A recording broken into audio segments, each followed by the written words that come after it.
ലെവലിലേക്ക് എത്താൻ ഒരു അഴിച്ചുവിടുന്ന ക്യാരക്ടറൈസേഷനിലൊക്കെ അഴിച്ചുവിടുന്ന ഒരു ഫീൽ ഉണ്ടല്ലോ, അത്തരത്തിലൊരു ഫീലിംഗ് ഈ ചിത്രത്തിന്റെ ക്യാരക്ടറൈസേഷനിലൊക്കെ തീർച്ചയായിട്ടും ഉണ്ടായിരുന്നു. കാരണം വെച്ചാൽ ഇതൊരു ഞാൻ പറഞ്ഞ ക്യാരക്ടേഴ്സ് മൊത്തം ഈ കഥയിലെ എല്ലാവരും എന്തെങ്കിലും ബോഡി ലാംഗ്വേജിലോ സംസാരത്തിലോ രൂപത്തിലോ എന്തെങ്കിലുമൊക്കെ ഒരു ഹ്യൂമർ സൃഷ്ടിക്കാൻ ഉള്ളൊരു ശ്രമത്തിലാണ്.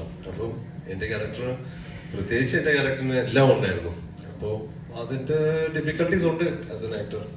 ഒരു അഴിഞ്ഞാട്ടുള്ള കളി പിന്നെ അങ്ങനെയൊക്കെ ഉണ്ട്. അതുകൊണ്ട് ഈ മുമ്പ് ചിത്രങ്ങളിലൊക്കെ ഒരു എന്റർടൈൻമെന്റ് പാക്ഡ് ആയിട്ട് ഡാൻസും പാട്ടും അങ്ങനെ ഫുൾ ഓൺ ആയിട്ടുള്ള ഒരു ക്യാരക്ടേഴ്സ് ഒക്കെ കണ്ടിട്ടുണ്ട്. അത്തരത്തിലൊരു ചിത്രമാണോ? അതെ, തീർച്ചയായിട്ടും അങ്ങനത്തെ ഒരു അടിച്ചുപൊളി പടം.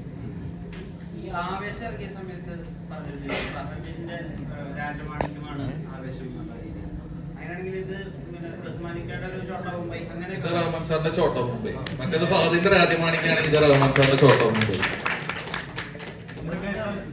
റീസെന്റ് ഇറങ്ങിയ പടങ്ങൾക്ക് കുറെ ക്രിറ്റിസിസം നേരിട്ടു. ഇപ്പൊ ഫസ്റ്റ് ഇറങ്ങിയ പടം ഫസ്റ്റ് വീക്കില് തിയേറ്ററിൽ ആള് വരാഞ്ഞപ്പോ കരഞ്ഞിരുന്ന ഒരാളാണ്. അപ്പൊ ഇതിന്റെ ഒരു ടീസർ തൊട്ട് കണ്ടു തുടങ്ങിയപ്പോൾ എനിക്ക് മനസ്സിൽ തോന്നിയത് അതിനെല്ലാം ഉള്ള ഒരു മറുപടി ആയിട്ടാണ് ഈ സിനിമ ചെയ്തിരിക്കുന്നത്. അപ്പൊ അത്തരത്തിൽ അങ്ങനെ ഒരു വാശിപ്പുറത്ത് ചെയ്ത പടമാണോ?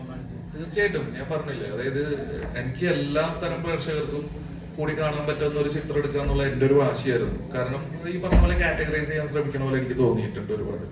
അപ്പൊ അതിനുള്ള ഒരു മറുപടി എന്നുള്ള രീതിയിൽ തന്നെയാണ് ഈ ചിത്രം എടുത്തിട്ടുള്ളത്.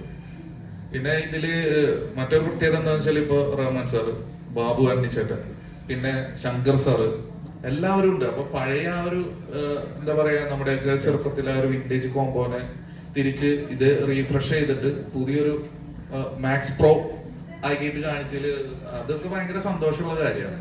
ഇത്രയും നമ്പർ ഓഫ് ആർട്ടിസ്റ്റുകളെ കൊണ്ടുവരുമ്പോ പ്രൊഡ്യൂസറിനെ കൺവിൻസ് ചെയ്യണം. അപ്പൊ എങ്ങനെയാണ് ഇവരെ കൺവിൻസ് ചെയ്യുന്നത്?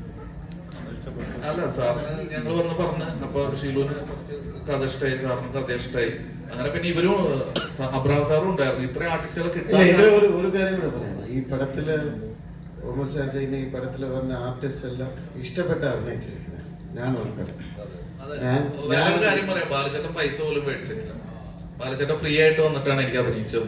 ഇല്ല, പ്രൊഡ്യൂസർ റെഡി, അവര് തരാനിരുന്നതാണ്. പക്ഷെ എന്റെ ഒരു ഇഷ്ടം കൊണ്ടും പിന്നെ ഉടനെ ഇത്രയും വർഷം കഴിഞ്ഞ് നല്ല ഓർമ്മയിലുണ്ട് എനിക്ക് അഭിനയിച്ചത്. ഇത്രയും വർഷം കഴിഞ്ഞ് അഭിനയിക്കുമ്പോൾ ഞാൻ തന്നെയാണ് പറഞ്ഞത്, പ്രൊഡ്യൂസർക്ക് റെഡി ആയിരുന്നു എനിക്ക് ശമ്പളം കൊടുക്കാനായിട്ട്. ഞാൻ പറഞ്ഞു ഒരു നല്ല പടം, കമേഴ്ഷ്യൽ പടം, എനിക്ക് ശമ്പളം വേണ്ടാന്ന് ഞാൻ പറഞ്ഞു. പക്ഷെ പടം ഹിറ്റാവുമ്പോൾ ഡെഫിനറ്റ്ലി ഹിറ്റാവും.